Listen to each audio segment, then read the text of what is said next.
मागील भागात आपण पाहिले, अमय आणि अवनीच्या खाजगी क्षणात पिऊने अचानक एंट्री घेतल्याने दोघांची चांगलीच फजिती झाली. पण अमयने प्रसंगावधान राखत वेळ मारून नेली. त्यानंतर सर्वजण लग्नाच्या शॉपिंगसाठी मॉलमध्ये पोहोचले, जिथे पायला आणि प्रतीकच्या नोकझोकने सर्वांचे मनोरंजन केले. मात्र याच गर्दीत अमयच्या शत्रूने अवनीवर हल्ला करण्याचा प्रयत्न केला. त्याला वाटलं अवनी अबला आहे, पण अवनीने आपल्या मार्शल आर्टच्या कौशल्याने त्याला धूळ चारली. अवनी ही ब्लॅक सोल टीमची कमांडर आहे हे सत्य अजूनही जगापासून लपलेलं आहे. अमयने जेव्हा अवनीच्या धाडसाचा व्हिडिओ पाहिला तेव्हा त्याचा अभिमान दिग्भ्रमित झाला. कोण आहे तो अज्ञात शत्रू जो अवनीच्या मागे हात धुवून लागला आहे आणि अवनीचं हे दुसरं रूप घरांसमोर कधी येणार? तर चला सुरू करूया आजची कथा. अवनीकडे अमय आला तेव्हा त्याला बेडच्या अगदी मध्यभागी पिऊ झोपलेली दिसली. झोपेतही तिने तिची लाडकी बाहुली घट्ट पकडून ठेवली होती. पिऊला पाहून अवनीच्या चेहऱ्यावर हसू आले. त्यानंतर ती फ्रेश व्हायला गेली, पण यावेळी तिने आधी अमय आत आहे की नाही याकडे नीट लक्ष दिले होते. सकाळची चूक तिला पुन्हा करायची नव्हती आणि सध्या अमयला तोंड देण्याची तिच्यात हिंमतही नव्हती. तिने आत डोकावून पाहिले. तितक्यात कोणीतरी तिच्या खांद्यावर थाप मारली आणि विचारले, काय बघतेस? तो अमयच होता. अवनीने त्याचा हात बाजूला सारत म्हटले, अरे बाजूला व्हा ना, मला बघू द्या. अमय आत असेल तर आणि मी चुकून आत गेले तर ते मला सकाळसारखे खूप त्रास देतील. तिचे बोलणे ऐकून अमयच्या होठावर एक खोडकर हसू आले आणि तो म्हणाला, ते तर मी इथे उभे राहूनही करू शकतो. आता कुठे अवनी भानावर आली. तिने थुकी घेऊन आपला कोरडा पडलेला गळा ओला केला आणि मनातल्या मनात म्हणाली, हे मी काय बोलून गेले? अमय इथेच उभे होते. ती हळूच मागे वळली. अमय हात बांधून त्याच्याकडेच बघत उभा होता.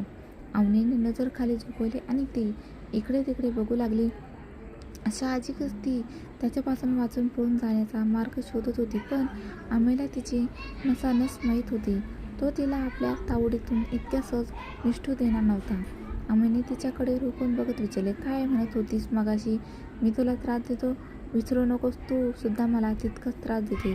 तुझ्या अनाकाची कारागिरी आणि दाताची केलेली चित्रकारे माझ्या पाठीवर आणि छातीवर अजूनही उमटलेली आहे. म्हणलीस तर दाखवू का तुला? अवनी गडबडून गेली. ते खरंच होतं. अवनी अमयच्या प्रेमाचा प्रतिकारच करू शकत नसे आणि त्याच आवडीतून ती उत्साहाच्या भरात त्याला कितीतरी वेळा नखाने ओरबडायची किंवा चावा घ्यायची, पण अमयने तिला कधीही असे करण्यापासून रोखले नव्हते. अमयने पटकन आपला टी शर्ट काढला आणि म्हणाले, बघ. अवनीने आपले डोळे गच्च मिटून घेतले. अमयने हसून तिचा चेहरा आपल्या हातात धरला आणि तिच्या चेहऱ्याजवळ येत म्हणाला, फक्त डोळे उघडा आणि माझ्याकडे बघ. अवनीचे श्वास अचानक वाढले, कारण अमयने तिला पुन्हा डोळे उघडायला सांगितले होते. अवनीने हळूच डोळे उघडले. तिच्यासमोर अमयची पिळदार छाती होती, ज्यावर अवनीने दिलेले प्रेमाचे वर्ण स्पष्ट दिसत होते. अवनीने आपला चेहरा वळवला आणि तिचे डोळे पाणावले. अमयने तिला कमरेतून धरून स्वतःजवळ ओढले. अवनी त्याच्या छातीशी जाऊन टेकली. अमयने तिचा चेहरा वर उचलला आणि तिच्या डोळ्यात प्रेमाने बघत म्हणाला, पण मला हे व्रण खूप आवडतात, कारण हे तू मला तेव्हा देते जेव्हा मी तुझ्यावर प्रेम करतो, जेव्हा तुला त्या प्रेमाची जाणीव होते. अवनीने नजर वर करून त्याला पाहिले. तो हसत हसत तिच्याकडेच बघत होता. अवनी त्याच्या छातीला पिलगली. अमयने तिला मिठीत घेतल्याने मग म्हणाला, नाही करणार त्रास, जाऊन कपडे बदलून घे आणि झोपून जा.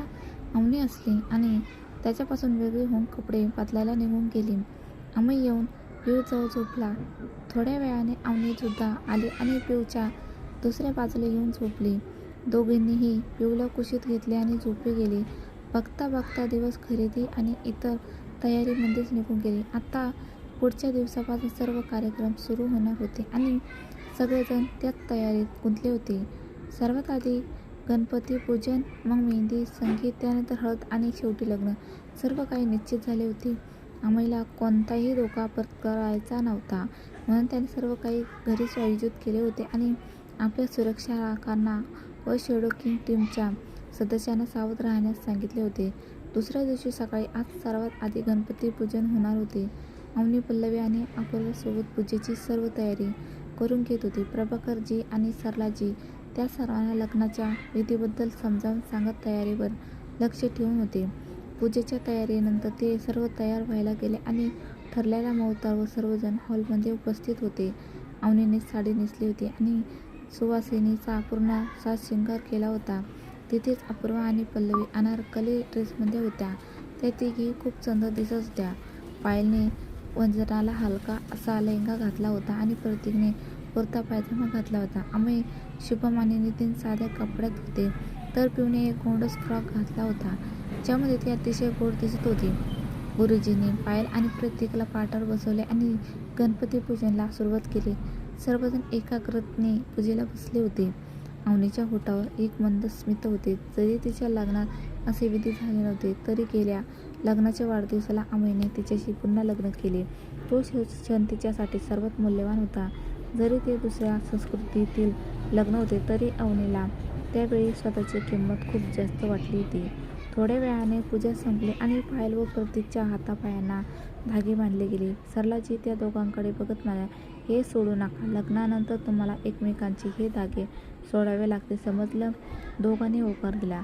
तितक्यात पल्लवी आणि 4 धागे घेऊन आले आणि अमयचा हात पकडून त्याच्या मनगटावर धागा बांधला. मग खाली बसून त्याच्या उजव्या पायालाही धागा बांधला. अमयने आश्चर्याने विचारले, हे काय करतेस तू? ती हसून उठली आणि मग अवनीच्या हाताला धागा बांधताना म्हणाले, तुमचं लग्न तर झालंय, पण विधी आपण पुन्हा करू शकतो, त्यामुळे तुम्ही गप्प बसा. मला माझ्या दोन्ही भाऊ आणि बहिणीमधील हा गोड खेळ बघायचा आहे. तिचा आनंद बघून अमय काहीच बोलू शकला नाही. त्याने अवनीकडे पाहिले, जी हसून आपल्या हातातील धाग्याकडे बघत होती.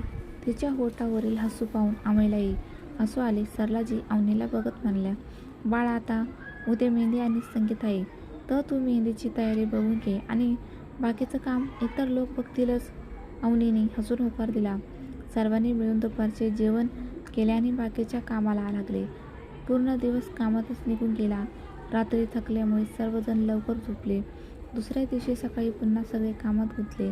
लग्नाच्या घरात हजारो कामे असतात आणि कोणालाच कशाचे भान नव्हते. बाहेर बागेत मेहंदीसाठी सजावट करण्यात आली होती. हिरव्या आणि गुलाबी पडद्यांनी केलेली सजावट अतिशय देखणी वाटत होती. त्या पडद्यावर पिवळ्या झेंडूच्या फुलांच्या माळा लावल्या होत्या आणि मध्यभागी पिवळ्या या लाल फुलाने मेहंदी असे लिहिलेले होते. प्रतीक आणि पायलसाठी सुंदर पाट ठेवले होते आणि बाकींच्यासाठी बसण्याची छान व्यवस्था केली होती. थोड्याच वेळात सर्वजण बागेत आले. सर्वांनी हिरव्या रंगाचे कपडे घातले होते आणि प्रत्येकजण एकापेक्षा एक दिसत होता. पिऊला आज अवनीने हिरव्या रंगाच्या क्रॉप टॉपसोबत प्लाझो पॅन्ट घातली होती, ज्यामध्ये ती खूपच गोड दिसत होती. बाकी सर्व मुलीही हिरव्या कपड्यात होती. थोड्याच वेळात मेहंदी काढणाऱ्या मुली आल्या. तेव्हा वर-वधूही येऊन आपापल्या पाटावर बसले. अवनीने दोघांना शगुनाची मेहंदी लावली आणि मग बाकीची मेहंदी कलाकार लावू लागले. पायल आणि प्रतीक खूप आनंदी होते. अखेर त्यांचे प्रेम सफल होणार होते. तितक्यात अमयने डीजेला इशारा केला आणि गाणे सुरू झाले. गाणे वाजले त्याचसोबत अमय, नितीन आणि शुभम मिळून नाचू लागले. नवरी तुझी हवाच न्यारी, सोशल मीडियावर तिचीच वारी, डाव्या हाताने फोनवर बोलते, उजव्या हातावर मेहंदी सजवते, प्रेमाची तिला पर्वाच नाही, पहिल्या भेटीतच दाटा जाई, वेड्यासारखा तो जीव जाळतो, ती मात्र हसून वेडं बनवते. किती गोड! ते तिघही मस्तीत जोरात नाचत होते आणि तेव्हाच पल्लवीने अपूर्वा आणि अवनीला ओढून नेले आणि त्याचसोबतच नाचू लागली. ते सर्वजण खूप मजेत नाचत होते. प्रतीक आणि पायल त्या सर्वांकडे बघत हसत हसत आपली मेहंदी एन्जॉय करत होते. जेव्हा त्या दोघांनी मेहंदी लावून झाली, तेव्हा पल्लवीने अमय आणि अवनीला ओढून आणले आणि मेहंदी काढणाऱ्या मुलींना म्हणाली, हे सुद्धा आमचे नवरदेव आणि नवरीच आहेत, तर तुम्ही या दोघांनाही छान मेहंदी काढा आणि हो, वहिनीच्या हातात दादाचं नाव असं लपून लिहा की त्याला ते शोधताच आलं नाही पाहिजे. ती मेहंदी काढणारी मुलगी असली. अमयने पल्लवीकडे बघत विचारले, तू काय करतेस पल्लवी? पल्लवीने त्याच्याकडे रागाने बघितलं आणि म्हणाली, तुम्ही तर गप्पच बसा. मी कालच म्हणाले होते की तुमचे हे विधी झाले नव्हते, म्हणून आता होणार. तेव्हा प्रतीकही त्याला बघून म्हणाला, काय एवढे भाव खातेस? निमूटपणे मेहंदी काढून घे. अमय त्याच्याकडे बघू लागला. तितक्यात प्रतीकने अवनीकडे इशारा केला. अवनी दुसऱ्या पाटावर बसून हसत हसत मेहंदीच्या डिझाईन्स सांगत होती की तिला कशी मेहंदी हवी आहे. अमय शांत झाला. त्याच्या होठावर हसू आले. त्याने आता कोणताही आढेवेढे न घेता आपला हात पुढे गेला आणि मेहंदी काढू लागला. पल्लवी आणि अपूर्वासुद्धा आता मेहंदी काढायला बसल्या. नितीन आणि शुभम आता त्या सर्वांच्या सेवेत लागले होते, कारण सर्वांच्या हाताला मेहंदी लागली होती. अमयने जास्त मेहंदी काढली नव्हती. त्याने फक्त एका लहान हार्ट शेपमध्ये अवनीचे नाव लिहिलेले होते. अमयने आता सुंदर डिझाईनकडे पाहिले आणि तो सुखावला. त्याने अवनीला पाहिले, जी आनंदाने मेहंदी काढून घेत होती. तिथेच पिऊसुद्धा तिच्याजवळ बसून आपल्या छोट्या हातावर मेहंदी काढून घेत होती. अमय त्या दोघींना बघून हसला आणि नितीनला बोलवून त्या दोघींचा एक फोटो काढायला सांगितले. नितीनने त्याच्याकडे बघून म्हटले, आता तू मला तुझा वैयक्तिक फोटोग्राफर बनवणार का? अमयने तोंड वेडीवाकडे करून म्हटले, नाटक नको करू. माझा फोटो काढायला सांगत नाही. विचारा नितीन. त्याला त्यांचे ऐकावेच लागले. त्याने पिऊ आणि अवनीचा फोटो काढून त्याला पाठवून दिला. हसत हसत खेळत मेहंदीचा कार्यक्रम झाला. त्यानंतर सर्वांनी मिळून जेवण केले आणि सकाळच्या तयारीला लागले. अखेर रात्री संगीत जे होते. अवनी आपल्या खोलीत आली आणि आरशासमोर बसली. तिने आपले कानातले काढले आणि मग आपल्या हाताकडे पाहिले, ज्यावर अमयच्या नावाच्या मेहंदीचा रंग चढला होता. वाळल्यानंतर तिने मेहंदी काढून टाकली होती, पण त्यावर पाणी लावले नव्हते. त्या मेहंदीचा क्षणोक्षणी गडद होणारा रंग पाहून तिच्या ओठावर हसू आले. ती आपली मेहंदी बघण्यात इतकी गुंग होती की तिला हे देखील कळले नाही की अमय कधी खोलीत आला. अमयची नजर जेव्हा तिच्यावर पडली तेव्हा तो सुखावला. ती फक्त एकटक आपल्या हातातील मेहंदी बघत होती. अमयने तिच्याजवळ जाऊन मागून तिचे खांदे पकडले. अवनी दचकली आणि तिने नजर वर करून आरशात पाहिले. तिच्याबरोबर मागे खांदे धरून अमय उभा होता, तर ती अजूनही बसलेलीच होती. अमयने तिला आरशातून बघतच म्हटले, तुझी मेहंदी खूपच गडद होणार आहे. अवनीने त्याला प्रशाकित नजरेने पाहिले तेव्हा अमय पुढे म्हणाला, कारण माझ्या प्रेमाला कोणतीही मर्यादा नाही. मी तुझ्यावर अतोनात प्रेम करतो, मग रंग तर गडदच येणार.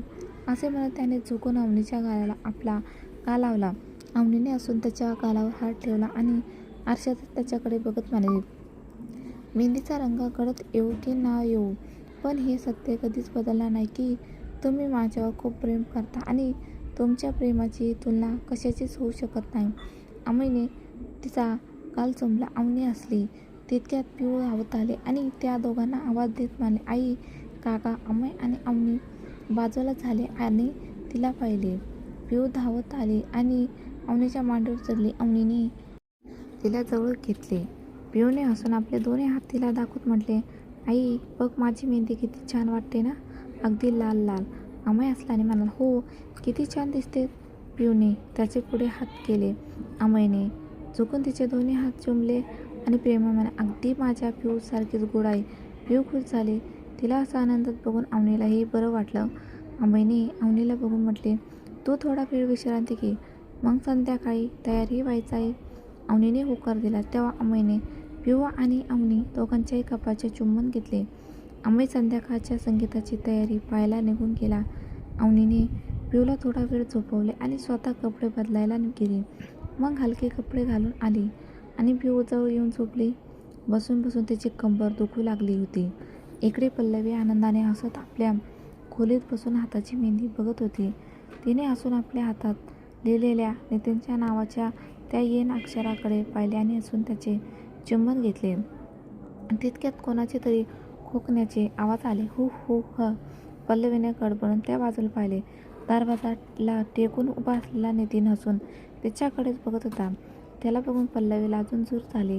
नितीन आत येत म्हणाला, कधी माझ्यावर तर इतकं प्रेम दाखवलं नाही आणि या मेहंदीवर इतकं प्रेम.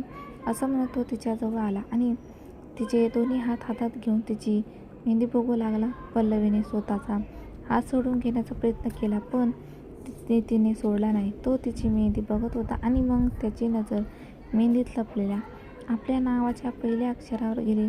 तो सुखावला. त्याला आता समजले की पल्लवी का आपल्या मेहंदीवर प्रेम उधळत होती. तो हसला आणि मग हळूच तिचे तळहात चुंबले. त्याच्या स्पर्शाने पल्लवीचे डोळे मिटले गेले. नितीन तिचे हात चुंबून बाजूला झाला तेव्हा त्याची नजर पल्लवीच्या चेहऱ्यावर खिळली. ती डोळे बंद करून उभी होती. नितीन तिला बघून हसला आणि पुढे होऊन हळूच तिच्या कपाळावर प्रेमाची मोहर उमटवली. पल्लवीची नितीनच्या हातावरील पकड घट्ट झाली. नितीन बाजूला झाला आणि तिचा चेहरा धरून म्हणाला, हे प्रेम कधीच कमी होणार नाही, हे माझं वचन आहे. पल्लवीने डोळे उघडून त्याला पाहिले आणि मग हसून त्याच्या छातीची पिलगली. नितीननेही तिला आपल्या मिठीत घेतले. वेळ निघून गेला आणि संध्याकाळ झाली. सगळेजण तयार व्हायला लागले होते. अमय आणि नितीन आधीच तयार झाले आणि पाहुण्याच्या स्वागतासाठी बाहेर आले, तर बाकीचे अजून तयार होत होते. थोड्याच वेळात सगळे तयार झाले आणि बाहेर आले. प्रतीक आणि पायलला त्यांच्यासाठी लावलेल्या खास आनासावर बसवण्यात आले. पायलने यावेळी चंदेरी रंगाचा लेहंगा घातला होता, ज्यामध्ये ती खूपच सुंदर दिसत होती. तिच्या त्या लेहंगाच्या लुक्सनुसारच तिचा मेकअप केला होता. प्रतीकची नजर वारंवार तिच्यावर जात होती. प्रतीकने काळ्या रंगाचा 3 पीस सूट घातला होता, जो खास बनवून घेतला होता. त्या सूटमध्ये तो खूप देखणा दिसत होता. दोघे एकमेकांचा हात धरून बसले होते आणि खूपच छान दिसत होते. अमयने शुभमला नितीनसोबत पाहुण्याचे स्वागत करायला सांगितले आणि स्वतः अवनीला शोधायला निघाला. ती त्याला अजून दिसली नव्हती, तर पल्लवी आणि अपूर्वा बाहेर आल्या होत्या. त्यांच्यासोबत पिवळी होती, जिने क्रॉप टॉप घातला होता. अमयने पल्लवीला अवनीबद्दल विचारले, तेव्हा कळाले की ती अजून आतच आहे. तो आतल्या आत बाजूला गेला. तो थेट खोलीत गेला, तर अवनी दिसली नाही. त्याने तिला आवाज दिला, तेव्हा अवनीने बाथरूममधून उत्तर देत म्हटले, आली. ती थोड्याच वेळात बाहेर आली. अमयने तिला पाहिले. तिने यावेळी कडक निळ्या रंगाचा लेहंगा घातला होता, जो तिच्या गोऱ्या रंगावर खूप खुलून दिसत होता. अमय तर एक क्षण पापणी लवकावणे विसरला. अवनी त्याच्याजवळ आली आणि म्हणाली, काय झालं? तुम्ही इथे का आलात? अमयने तिला बघून विचारले. ते तर तू सांग. सगळे बाहेर आहेत, तू इथे काय करतेस? अवनीने त्याच्याकडे पाहिले आणि मग अडखळत म्हणाली, ते अमयने विचारले. बोल ना अवनी, काय झालं? अवनीने आपले डोळे मिटले आणि ती मागे वळली. अमयला आधी काही समजले नाही, पण जेव्हा त्याची नजर तिच्या पाठीवर गेली, तेव्हा त्याला गोष्ट समजली. अवनीच्या ब्लाऊजची नाडी सुटली होती. ती तेच नीट करायला आली होती, पण ती करू शकण्यापूर्वीच अमय आला. अवनीने कारण सांगितले, तेव्हा अमय म्हणाला, 1 मिनिट थांब. आणि असं बोलून तो कपाटाकडे गेला. त्याने कपाट उघडले आणि ड्रॉवरमधून सुई दोऱ्याचा डबा काढून आणला. अवनीने त्याच्या हातात तो डबा पाहिला, तेव्हा ती पटकन म्हणाली, मी करून घेईन. अमय तिच्या मागे उभा राहिला आणि म्हणाला, सरळ उभे राहा, न हालता, नाहीतर सुई टोचेल. असं बोलून त्याने सुईत दोरा ओवला आणि तिची नाडी नीट करू लागला. थोड्याच वेळात त्याने नाडी पक्की केली. मग तोंड तिच्या पाठीजवळ नेऊन आपल्या दाताने दोरा तोडू लागला. त्याच्या श्वासाचा स्पर्श जसा अवनीला पाठीवर जाणवला, तशी ती शाळाली. तिने हातांच्या मुठी गच्च आवळून धरल्या. अमयने दोरा तोडला आणि तिच्यापासून थोडा दूर झाला, तेव्हा त्याची नजर अवनीच्या मुठीकडे गेली. अमय हलकेच हसला. त्याने तिचे हात धरून मुठी सोडवल्या आणि प्रेमाने म्हणाला, शांत हो. आणि मग तिच्या कपाळाचे चुंबन घेऊन म्हणाला, खूप सुंदर दिसते. अवनी हसली. तेव्हा अमय म्हणाला, आता चल. दोघे बाहेर आले. इकडे संगीत सुरू झाले होते. पल्लवीने सर्वात आधी स्वतःचा डान्स केला. वा रे वा माझ्या दादाची स्वारी या गाण्यावर तिने डान्स केला. सर्वांनी खूप आनंद घेतला. त्यानंतर प्रतीक आणि पायलने जोडीने डान्स केला. ते दोघे एकमेकांच्या डोळ्यात हरवून बाकी सर्वांची पर्वा न करता डान्स करत होते. प्रतीकने नोटीस केले की पायलमध्ये सध्या काही बदल झाले होते. ती कमी बोलू लागली होती. कदाचित लग्नाची घबराट असावी, पण यावेळी प्रतीकच्या डोळ्यात स्वतःसाठी खूप प्रेम बघून ती बाकी सर्व विसरली होती. त्या दोघांच्या परफॉर्मन्सनंतर नितीन, अमय आणि शुभमचे डान्स केला आणि मग वेळ आली आपल्या लाडक्या जोडीची, अमय आणि अवनीची. अमयने जाऊन अवनीचा हात धरला आणि तिला स्टेजवर घेऊन आला. गाणे सुरू झाले आणि त्यासोबतच अमयने अवनीच्या कमरेत हात घालून तिला स्वतःकडे ओढले. दोघे गाण्याच्या बोलण्यासोबत डान्स करू लागले. तूच सत्य स्वप्न, तूच नदी, तूच तहान, तूच मनाची ओढ, तूच सुख, तूच शांती. जाईन मी आता जिथे कुठे, दिसेल तूच मला तिथे. सोबत असो वा नसो, तूच समोर, तूच सोबती, तूच प्रवासातील साथ, तूच माझे सर्वस्व. ते दोघे सर्वांना विसरून आपल्याच जगात हरवून गेले होते. तिथे उभे असलेल्या प्रत्येक व्यक्तीला त्यांचे प्रेम जाणवत होते. अमयने नितीन आणि शुभमला इशारा केला, तेव्हा ते दोघेही पल्लवी आणि अपूर्वाला घेऊन स्टेजवर आले. ते सर्वजण आपल्या जोडीदारासोबत प्रेमाने डान्स करत होते. जरी शुभम आणि अपूर्वा अधिकृत जोडीदार नव्हते, तरी दोघांमध्ये सध्या काहीतरी नाते निर्माण झाले होते. सर्वांनी खूप मजेत संगीत एन्जॉय केले आणि मग कार्यक्रम संपल्यानंतर जेवण करून झोपायला गेले.